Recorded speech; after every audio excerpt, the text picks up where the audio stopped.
मेरा शौहर मुझे ना ही टाइम देता था और ना ही वो मुझसे कभी प्यार से बात करता था। वो दूसरी लड़कियों से हर वक्त बातें करता रहता था।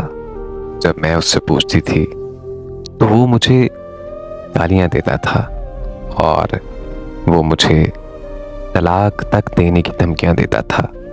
वो था ही।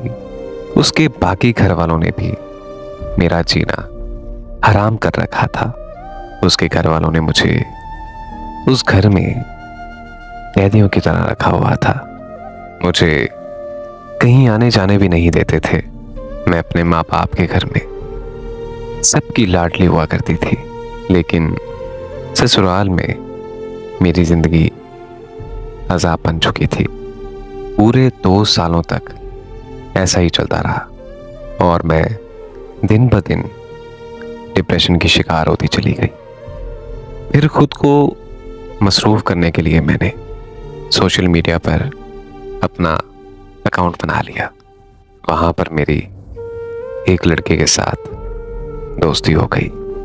वो मुझे हर वक्त हंसाता रहता था। उसकी मीठी मीठी बातों ने मेरा दिल जीत लिया था। मुझे जो इज्जत और जो मोहब्बत अपने शौहर से मिलने चाहिए थी, वो इज्जत और वो मोहब्बत मुझे उस लड़के से मिलने लगी। आहिस्ता आहिस्ता मैं डिप्रेशन से बाहर आने लगी। उस लड़के ने मुझसे कभी भी कोई गैर इखलाकी बात नहीं की थी। हमारी दोस्ती को पूरा 1 साल गुजर चुका था।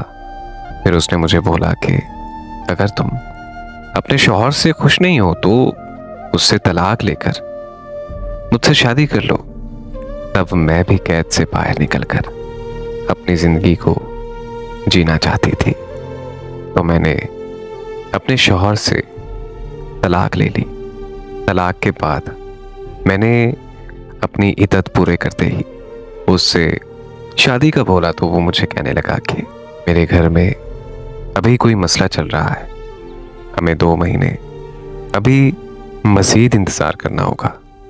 तो मैंने भी उसकी हाँ में हाँ मिला दी। वो मुझसे मिलने मेरे शहर आने जाने लगा। हम दोनों के बीच फिजिकल रिलेशन भी कायम हो चुका था।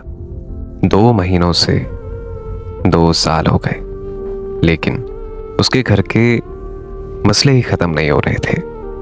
फिर एक दिन मुझे उसकी कॉल आई और वो मुझे कहने लगा कि मेरे घर वाले अभी नहीं मान रहे और मेरे घर वालों ने मेरा रिश्ता मेरी कज़न के साथ पक्का कर दिया है। उसकी ये बात सुनकर मैं बस उसे इतना ही कह पाई कि मेरी दुआ है कि तुम हमेशा खुश रहो। उसके बाद उसने मुझसे कभी भी राब्ता नहीं किया। उसके बाद उसने मुझसे कभी भी कॉल पर बात नहीं की, कभी भी कोई मैसेज नहीं किया। मैंने किसी से सुना है कि उसकी शादी हो गई है और साथ में ये भी सुना है कि उसने अपनी कज़न से अपनी पसंद की शादी की है। मेरी ये हालत है कि अब मैं डिप्रेशन की गोलियां ना लूं तो मुझे लगता है कि मैं कभी सर दर्द से मर जाऊंगी। मुझे आज तक ये बात समझ ही नहीं आई कि मेरी बर्बादी का सबसे बड़ा जिम्मेदार कौन है।